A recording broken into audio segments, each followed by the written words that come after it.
see the emphasis getting it on the inside, and Harris makes a great play on the touch pass to Sacre, a guy who had been struggling early on in conference play, playing much better as of late, 18 points and 14 points in his last 2 games respectively. But the unselfishness of this Bulldog basketball team comes from their coach. That's why they've won 11 straight WCC titles in a row. One of the most unselfish teams in America. Sacre had the chance for the three-point play.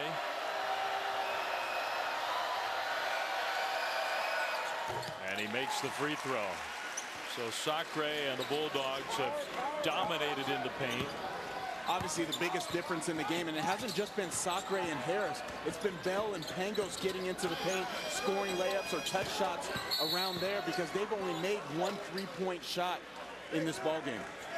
Bailey had the quick move, drew the foul. Zags Pilots made that run, hit a couple of big threes, forced the Gonzaga timeout, but now they have their biggest lead of the night. Well, by 10. Yeah, 7-0 run since that timeout when Douglas hit that 3-point shot. Great coaching by Mark Few.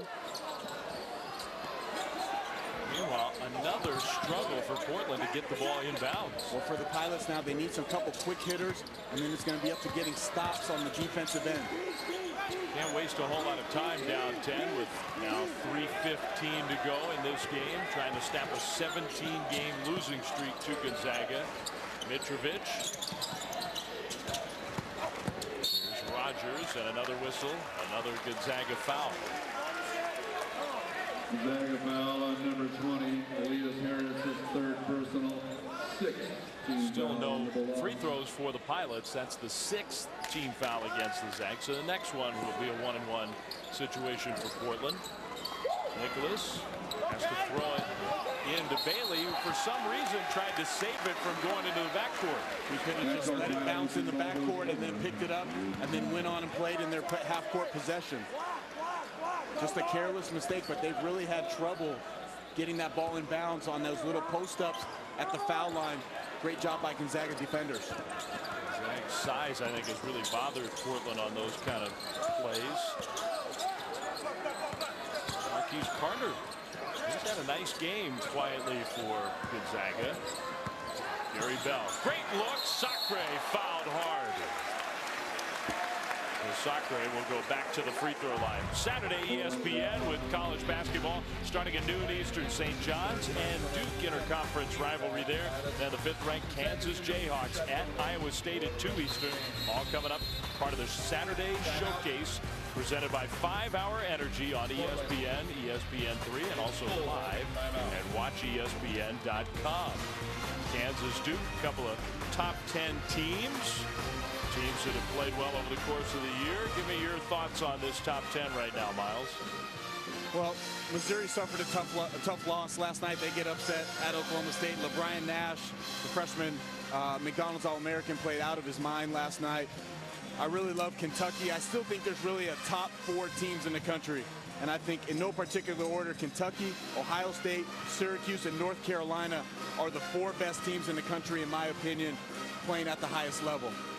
And it has been a year, Miles, where, I mean, we sometimes use the word parity in college basketball. That might not be the right word to choose, but there is no dominant team again this year. And so it makes for a really exciting group of those top teams in the top 10. And Kentucky, for all the freshman mistakes and the ups and downs that John Calipari likes to moan and groan about, Kentucky's a pretty talented team. Kentucky's really good. Anthony Davis and Michael Kidd-Gilchrist, I mean, 2 of the best freshmen I've ever seen in college basketball. They've been the difference makers. Anthony Davis has 98 blocks on the year. Okay, if he was his own team, he would be 40th in the country out of 339, Dave.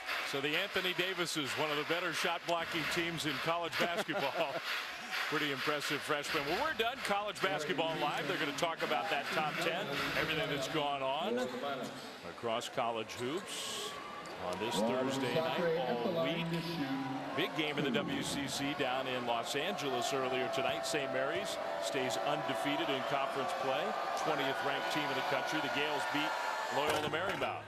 Sacre, as the Zags start to put this game away, and particularly at the free throw line. Robert Sacre, a very good free throw shooter for a 7-footer. Dave, and I think when you're talking about the conference as a whole, Obviously adding BYU in their first season. No Jimmer Fredette this year, but they've been impressive. Hartsock and Davies have been great. Carlino, Charles Abuo. Mitrovic's three from the corner, no good. Tipped back to Douglas. Now Bailey will try a three. He hits it. Bailey for three. Great job of ball reversal to get the open three. The knockdown by Bailey. They need more of those quick hitters, but they still, plenty of time, don't need to foul. Get some stops on the defensive end. But going back to my point, I think this could be a 3-bid league in the NCAA tournament this year. It very easily could be. I think it's set up that way right now. BYU has their chance coming up this week. Sacre commits the turnover, so this one not quite over yet.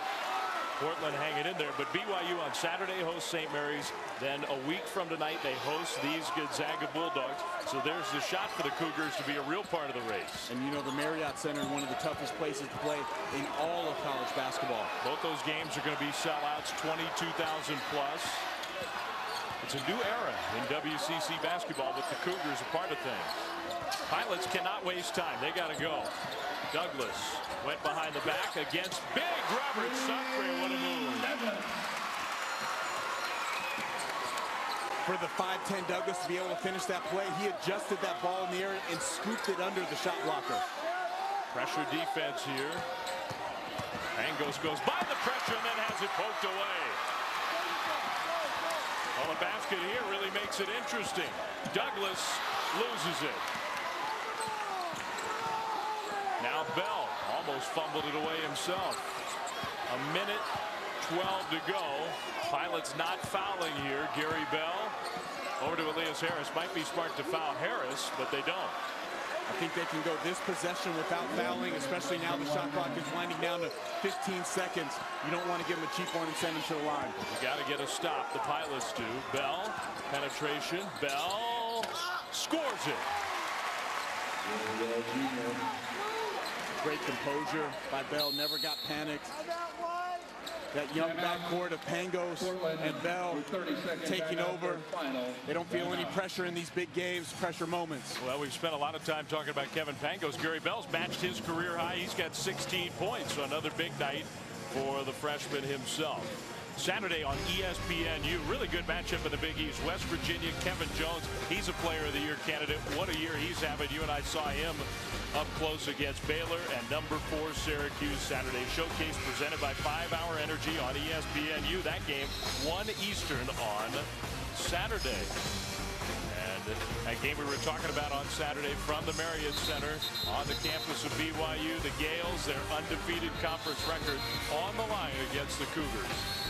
Going to be a tough place to play. Excellent matchup. Della Vadova, Matt Carlino, who can win that battle.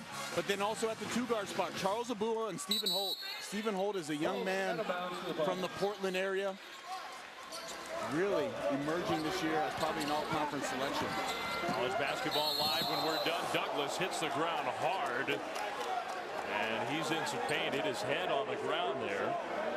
He will be going to the free throw line, and he does get up, and that did not feel good. Tough kid, Jim Douglas. Well, he takes that hit from Sacre. He gives up 100 pounds to Sacre. Douglas only weighing in at 160. Sacre at a hulking 260 down low. Just kind of caught Douglas in midair. I don't think anything intentional there. It was just big body on little body. But they will take a look at it, and Sacre doesn't think that it was anything that could be a flagrant 1 type foul, but they are going to look at the monitor, which they are allowed to do, and I'm sure after seeing that, they'll do what you just indicated. So yeah, they're just looking for excessive contact over there on the monitor. Nothing excessive. Sacre didn't come down on top of him.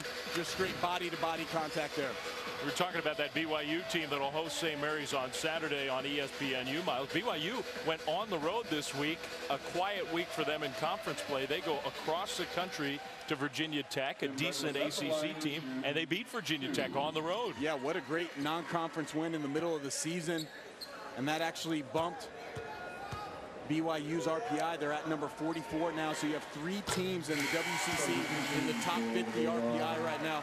Bodes well to getting that bid when March comes around. St. Mary's has some impressive non-league wins. Gonzaga's beaten Notre Dame, Arizona, Xavier, Butler, and real good non-conference wins.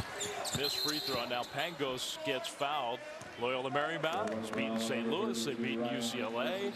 So the league as a whole has some really good wins in its favor. And as they stand right now, if the Zags hold on here, they'll improve to 7-1 and stay real close to the 20th ranked St. Mary's Gales. It's so important this year, Miles, with BYU now a part of the WCC. The top 2 seeds get a double bye in the conference tournament in Las Vegas into the semifinals. And the top 4 seeds, the 3 and 4 seeds, both get a single bye. So being in the top 4 is huge. Being in the top 2 is even bigger. Yeah, tough to win if you have to win 4 games in a row to win the conference tournament. 3 is usually doable. Obviously, the team you might think about that made an incredible run last year is the UConn Huskies, who won 5 games in 5 nights in the Big East. But usually that is a hard and tall task. So obviously you want to finish in that top 4 in this conference to get the buys. Douglas still going into the traffic despite all the contact, and he scoops one home.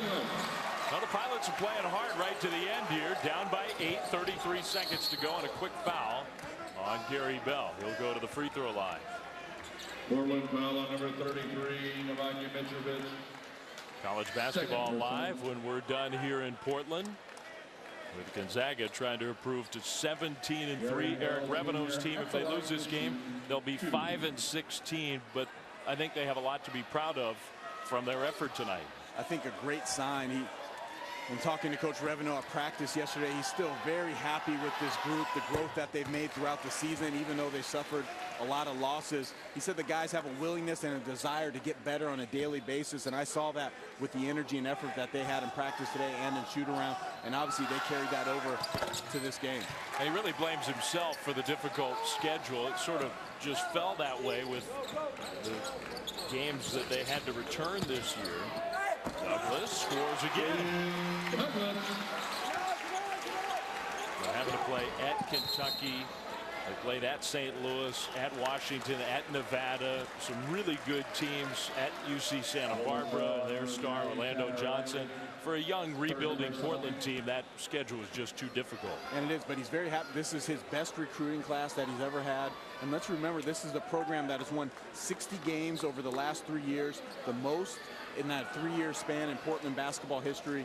He's done an excellent job of building this program and making them a contender in the WCC. After the quick foul, 29.3 seconds to go. Gary Bell back to the free throw line. And Bell hits the first. So a new career high for the freshman from Kent, Washington. Extremely talented player. Gonzaga had to beat out Pac-12 teams to get him to come to Spokane. Yeah, schools like Washington and UCLA were all over Gary Bell. But I think he's just a perfect fit and mesh with Pangos and what Mark Few does up in Spokane. Mitrovic found the corner, an opening for 3, missed the shot, and Harris on the breakout is going to be fouled from behind. So Elias Harris fouled by Bailey. WCC coaches outside of Spokane, outside of Mark Few, probably shudder at the thought of Kevin Pangos and Gary Bell, just freshmen starting together for this very good Zags team. And the thought of 3 more years with those two together in the backcourt, that's going to mean a lot of wins for the Bulldogs. And that's also going to mean probably some deep NCAA tournament runs for the Zags with those 2 guys in control and at the helm.